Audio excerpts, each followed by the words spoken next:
Welcome to a brand new episode of The Untold, the show where we have amazing people telling their stories, their journeys, their everything. For today's episode, we have Joshua Guzmán, and I'm your host, Abdullah AlHendyani. I'm joined by my colleague. Lujain AlAtheri. Our guest today is an antique dealer and a teacher who moved here from Southern California, which I find fascinating, Abdullah. Yeah, it's amazing because I studied in, I'm not sure where Los Angeles is, South or North California, but I studied there. So it's a long journey, it's a long trip. So whenever I see people from there who came here for opportunities, I'm so curious to talk to them, sit with them, have a little bit insight on their journey and where they, find their place here. I am curious to see why he came to Kuwait or what brought him here.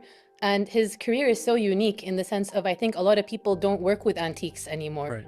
So I'm curious to see what he has to say on the subject. Yeah, so antiques carry a lot of, emotional value, sentimental value, monetary value, and I'm sure he's going to be explaining all of that to us, but after he joins us right after the break.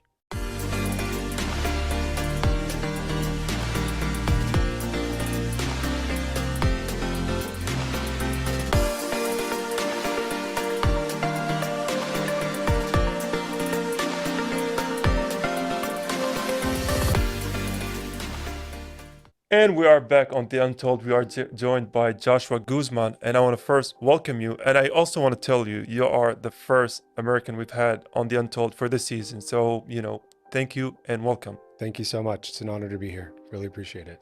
Thank you. And I believe you are an antiques and traditional craftsman. So I want to go into that a little bit more because it's such a niche kind of, field. So what first got you into all of this? Growing up, my family back in the States just always loved everything old. So we would visit old places and we would visit old houses. And I don't know, I always had this appreciation for old stuff. I think also because I'm from California and California doesn't have a lot of old stuff. It's a relatively new place. Anything old felt special. Oh. So I think that's kind of what initially interested me in antiques. Is it felt like something unique and rare, and that was something that caught my attention at first. I feel like a lot of people don't appreciate old things and the craftsmanship of old things. Nowadays, a lot of things are made to be quick and convenient, and they don't last like things did in the past. Yeah. So I'm really glad that you're in this field because it gets you to kind of view so many different items that are really beautiful. Yeah. Would you say that growing up in Southern California, where the culture is super diverse, helped influence your taste to, pick antiques? Yeah, definitely. So I think anytime you're living in a place where there's people, immigrants from all over the world, you're gonna see their stuff. Yeah. So yeah, I think, and also like travel is so normal now that you'll see souvenirs or touristic items from other countries that people have brought in, or people have just brought stuff with them when they immigrated to the States. So yeah, I think being exposed to not just beautiful old things from where I'm from, but beautiful old things from all over the world, that just, I don't even feel this sense of particular interest in one specific thing. I love all of it because I think as you alluded to, craftsmanship and the beauty of old items that were made to last, because they didn't have that same sort of mindset that I'm going to replace this in 3 months. It was like, I actually need to buy something that's going to last me for a long time because I don't have a lot of expendable income. So things were made to last, and exposure to so many different cultures. And me, myself, my father's from Mexico, my mother's from the United States. Being in that sort of family, it also opened my eyes to the possibilities of experiencing different cultures. Yeah. And speaking of experiencing different cultures, you've also gone through, your travels. So has your work in this kind of field, did it influence or your perception of souvenirs from around the world, or your approach to items, or is it still, it does have the same kind of joy as the first time you went into it blind without all of this knowledge behind you? Yeah, so at this point, I almost exclusively travel to source because, well, let's be real. Every time I travel, I source. It doesn't matter if I'm intentionally going or I'm just always sourcing because it's what I love to do. It's my favorite thing to do. So yeah, I think thankfully, living in Kuwait, this might come as a surprise to a lot of people, but living in Kuwait, there's a lot of stuff from all over the world. There's just like California, there's people that come here from all over the world and they bring their stuff with them. And also people travel, bring souvenirs back with them. So yeah, I definitely think my travels have given me knowledge. It's given me, I think something that's so important. Speaking of diversity and buying things from other cultures, you have to get to the place where you actually learn about those cultures, because it's not fair to the culture to just have something that you don't know anything about. I think it's important to experience the culture so you can understand what is this piece for, and how can I honor this piece. So I can. Is it okay if I give an example? Yeah. Yeah, please do. I think so when I see people in the United States, for example, they'll have prayer rugs that they'll Okay. find from online, and they don't understand the value, the sanctity of this piece, and they'll just use it in inappropriate ways. This is the kind of thing that I'm talking about. It's like learning about the people so that you're using their items in a way that's honoring to the culture, Yeah. and not only honoring to the culture, but honoring to the piece itself. I never thought about it like that. Like, I do love antiques and old items, but I wouldn't have thought about the cultural significance behind them. So it's really cool that when you're shopping for things or, sourcing, Yeah, that is something that you have in mind. yeah, definitely. Is there any place in particular that's the best, I don't know, country or place to get these kind of items? So I'm pretty exclusive in Kuwait. Like I do a bit of travel. Like I travel when I'm in the States during the summers, I'll source. But yeah, most of what I find is here in Kuwait already. So I think it's again understanding the background and the history of these items, and it's also like it's fun because you get to learn about the history of Kuwait. You get to learn about the history of the people that lived here. Yeah. So yeah, most of what I do is here in Kuwait. And so, how do you determine the value of things now with all of your experience? Like, Yeah. if I'm somewhere and I find a lot of antiques, someone with your experience, with your knowledge, how would I separate what's truly valuable and what is like, just wooden stuff? I think it's so interesting to consider the idea of value. Let's say, so value has so much to do with who's selling it, Yeah. which is it's such a crazy thing for me. This is something that I've just recently started like understanding in a deeper way. I could have a piece that's old that in a certain space would just sell for like ridiculous amounts of money. But it's about your customer base, it's about your audience, it's about the reach of your business. So I could find something that's really inexpensive because I'm buying it from somebody that doesn't have a wide reach. So I think value, really, this is going to sound kind of funny. Value is less about intrinsic value and more about how much is somebody going to pay for something. Yeah. And is this something that's so rare that multiple people are going to be interested in buying it? So sometimes I'll have a piece on my website that I think this is cool, but I don't really know if it's that valuable. And I'll list it, and within 10 minutes, it's sold.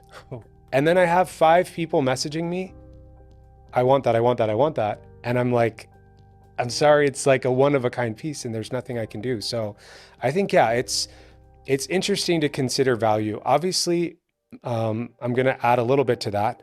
Materials, like a valuable material is going to add to the value.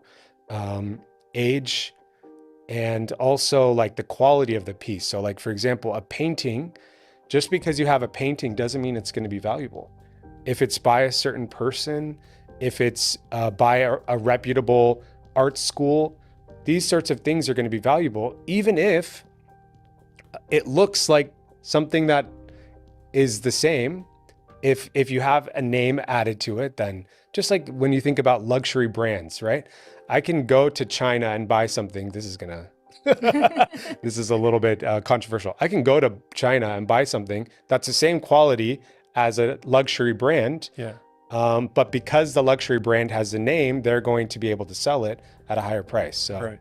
yeah, it's a tricky, tricky thing. It sounds tricky. And Yeah. I think a lot of people are just not knowledgeable about how much things actually cost. Yes. For instance, growing up at my grandma's house, she has so many beautiful antiques Mm. from, her time in life, and she would collect them and curate a very beautiful living room and seats. But my uncle, when he took over the house, he's more of a very modern guy. Yeah. So he wanted to get rid of a lot of stuff. So my mom took some of the couches and upholstered them and she wanted to paint over, there was like gold edging on the couches. She wanted to paint over them. And the guy told her, you shouldn't do that because that's actually really valuable and unique. And this kind of piece only existed during this period of time. Yeah. So if you paint over it, you're going to reduce it in value. Yes. So I thought that was something really, really interesting. Yeah. Yeah. Like for example, if that piece was gold gilded, That's what it was. yeah, Yes. like that's an incredibly expensive process, and it's often done with real gold. Really? Yeah, and people don't realize like it's a difficult process. It takes a specific type of craftsperson to be able to do that. And yeah, we get to the place, and this is a worldwide phenomenon. This is not a Kuwaiti thing. This is a worldwide thing where people see something and they want to make that fit into their style. True. And they end up, yeah, as you said, detracting from the value by painting it. And I think this about wooden items all the time. There's this huge craze in the United States where people are like renewing things by painting them. You're not renewing a nice solid piece of furniture, solid wood piece of furniture by painting it a color. It's understanding like, is this piece the way that it is right now really valuable? And something like gold gilding is incredibly valuable. Yeah. And I do love how you mentioned that value and what is the meaning of value and how to put it into things, because I remember from watching the show Antique Roadshow, Mhm. a lot of the, the most surprised or, shocked expressions are from people who thought their items had no value at all. Yeah. And then they were hit with so much money. Yeah. And so amazing watching their reactions all the time. It's like, Yeah. this can have this much money. It's amazing. Yeah, it's really amazing. Yeah. And I want to ask you about something, on your role as coming to Kuwait, because, Kuwait is a very far away country from Southern California. Mhm. So, have you always envisioned yourself as working in the Middle East, or, was that, a spur of the moment kind of decision? How did all that come along? I just got on a plane. No, I'm just kidding. No, so it's really interesting. I think back about this question all the time. Growing up, I never thought I was going to live in Kuwait. It wasn't even on my radar. However, I was always very interested as a child in Indian culture. And then when I was in school, my best friend was an Arab. Okay. And it was interesting. It wasn't intentional. He was the guy that I clicked with. And then when I got to high school, all of my friends were Arabs, and it just, I don't know, there was something about it that clicked kind of with my interests and my family values. As I mentioned earlier, my father's from Mexico. I find that Mexican and Arab culture, or Latin American and Arab culture, is very similar. There's a lot of similar traits to it. Like, for example, very, very large emphasis on family values and collectivistic society where people look out for each other. So I think I jived well with people from the Middle East, and then I ended up marrying my wife, who's also Middle Eastern. And then when we graduated from college, we decided, let's consider moving overseas. And so the Middle East was just a really good place for teachers, and that's how we ended up here. But I think back to these times growing up of kind of getting like used to the idea, obviously being still in the States, but getting used to the idea by getting to know people from the cultures. And yeah, I don't know, it's kind of trippy that happened, because there was no intentionality in it. It was just kind of That's accidental. Yeah. That's really cool. I love that the different cultures kind of brought you here organically. Yeah. We're going to go on a short break, and then I hope we Okay. can dive more into this. Yes. Stay tuned for after the break.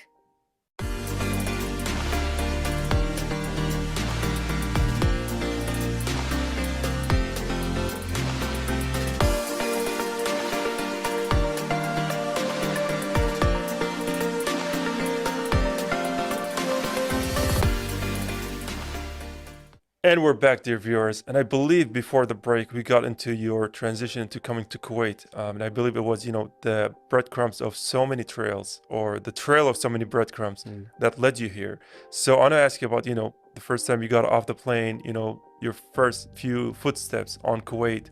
How did that feel long? How did you make adjustments? Like, what was the process like? Interesting. Yeah, so I think the first time I came was actually in February.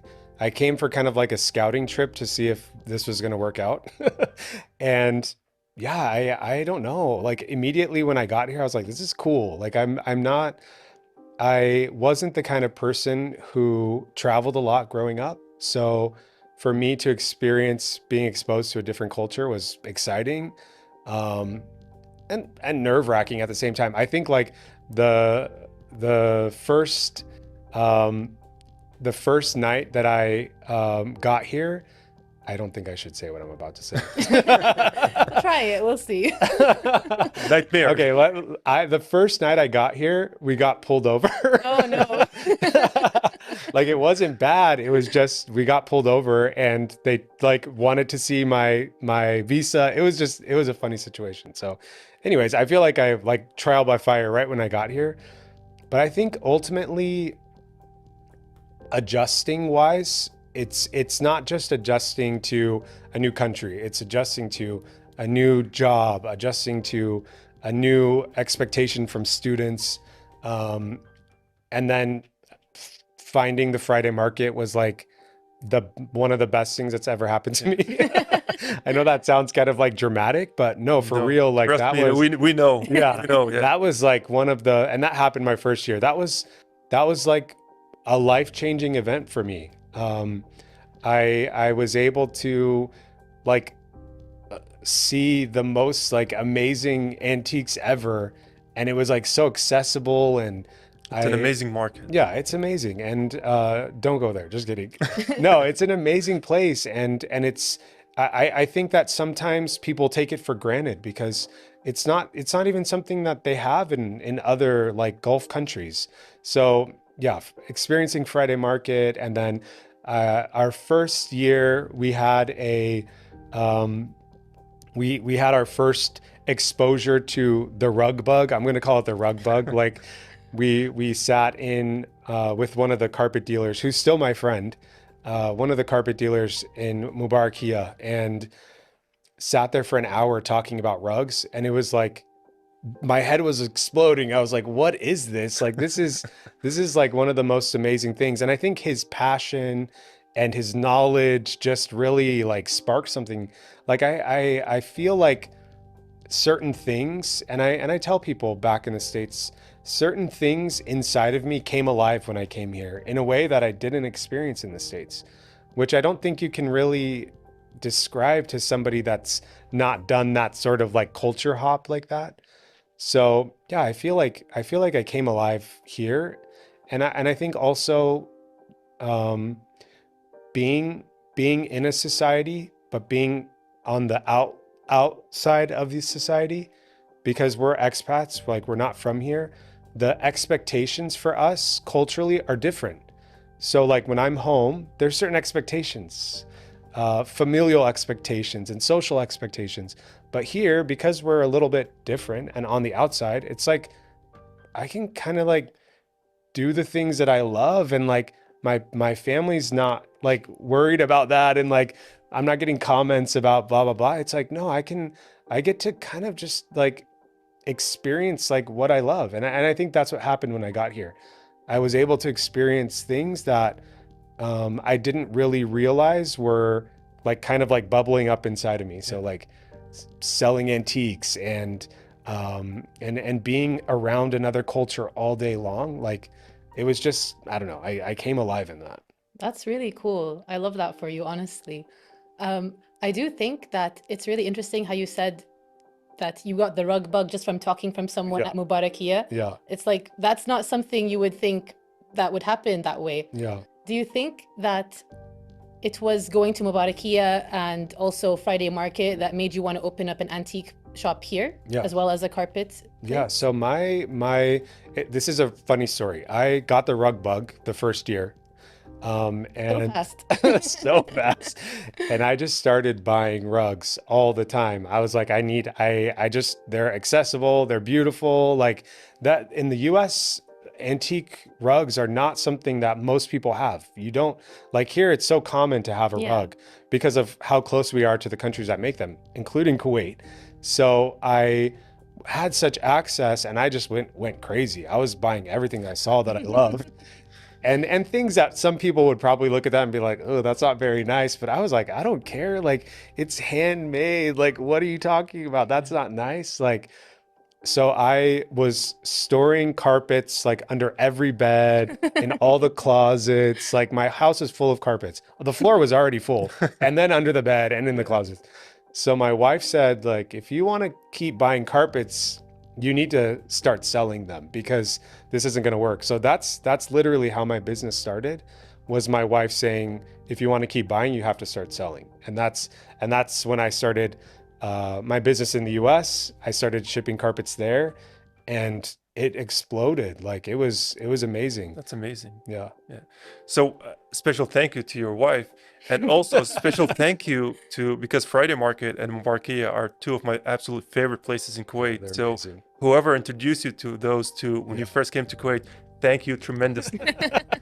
And I want to ask you something about your experience in Kuwait, because there's a culture shock, but then after that you kind of go over it. So would you still consider yourself in that phase of culture shock? Are you still surprised by so many discoveries you find in Kuwait, or do you think yourself more, accustomed to it by now? Yeah, so this is my 10th year in Kuwait. MashaAllah. I'm past culture shock, but anytime that you experience a culture, you're going to see things that you don't expect. Yeah. I think I'm at the point now where I've kind of like solidified my understanding, and then I experience something that doesn't match my understanding, and I'm like, wait, what? Like, how is that?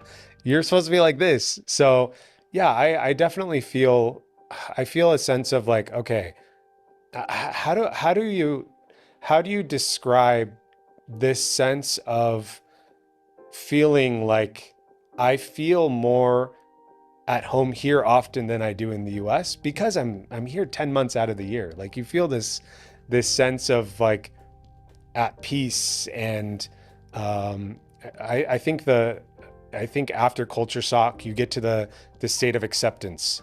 I'm at the state of acceptance now. It's like this feels good. I always miss Kuwait when I'm in the States. So yeah, I feel like I'm past culture shock for sure. I think you're past acceptance as well. Yeah. I think you're more of a local than I am at Yeah, this yeah. point. You're going to all the Say places. Mashallah, honestly. Like I didn't even know that Friday Market had so many antiques. I'll take you next. Please do. Buy some cool things for the home. Yes. Would you say that your role as a teacher helps you with the cultural exchange, especially since you're dealing with a lot of local students? Yeah, definitely. So majority of my students are Kuwaiti. I would say 95% are Kuwaiti. When I'm around my students, I'm just like a sponge. I just am soaking it all in, learning, understanding like what's cool, what's not cool. And I think also being around different generations, Yeah, you for learn sure. different things. So like we have Kuwaiti friends, we go to their house. They are trying to teach us as much as possible, but there's a lot to learn. But yeah, definitely when I'm around my students, we're not supposed to, like, it's an English class, right? I'm not supposed to speak Arabic, but I'm always asking them questions in Arabic, and like I'll always like getting free Arabic lessons on the side because they don't think of it as a lesson, but I feel like my students, they love to teach me about Kuwaiti culture, and they love to teach me about the language, and they're open to help me understand because it's something that's important to them. So let's go back and put the shoe on the other foot. Like, let's talk about friends who come to visit you in Kuwait, you know, family and friends, acquaintances who are stepping foot in Kuwait. Now that you're an honorary Kuwaiti citizen, like, how is that process like? Where do you take them? How do you show them their first few days, their Yeah. first week? What is that process like? Yeah, so I always take them. Mubaraki is always first. Right. As when it's not the summer. Yeah, in the winter it's always Mubaraki, which I never tell people to come during the summer. Like Kuwait's so beautiful during the winter. Yeah. People have to experience that. And Mubarakia is always the first stop that we go to. Usually I take them to Mubarakia, I show them the shops there, and then I'm like, just wait. Let me take you to Friday Market, then we can come back and buy that piece if you still want it. So yeah, Mubarakia is first, and then obviously I'm gonna say something very cliche. I take them to the avenues. Understandable. It's an amazing Yeah. place. It Like, how is. do you not like? I love seeing my friends' faces when they walk into Avenue. They're just like, "What is They're like, this? "This is the place?" mall? Like, this is we're still inside. Like, yeah, I think taking them to the avenues. Yeah, those are my two top places. We always take our friends there. It's like the old souk and the new souk. We take them Yeah. to those places. Is there any piece that you found that really, really sparked your interest or was really valuable? Yeah, so I found this. This is something so interesting. I was at a used furniture souk in Kuwait, and somebody had these gigantic paintings, these portraits of the Mughal Emperor Akbar the Great, Okay. and they're huge. They're like seriously this tall from the ground, Oh, wow. and it's Akbar, and then I think one of his wives, and I ended up sending I sent pictures to somebody in the UK who's like an expert on Mughal artwork. And she said that they're from the late 1800s. They're authentic. Obviously not from the time of Akbar, but still like this piece of beautiful Indian artwork that was in a space that it didn't match. Like, this should be in a gallery, and I was able to buy it because it wasn't at a gallery. I was able to buy that piece, and it's they're two of my favorite things I've ever found. They're so stunning. That's honestly like a really great steal for you, I would Yeah, say. no, totally. But you know, unfortunately, that's all of the time we've had on the Untold. So with that in mind, I do want to thank you first for your role as an educator, and second for your role in finding antiques. But third, and most importantly, is because you show your friends Mubarakia the first thing they do when they were there in Kuwait. So thank you again for joining Of us. course. Thank you so much. It's been great. And with that, dear viewers, we have concluded the conversational segment of the Untold. We are going to take a very quick break, and we'll come right back after it.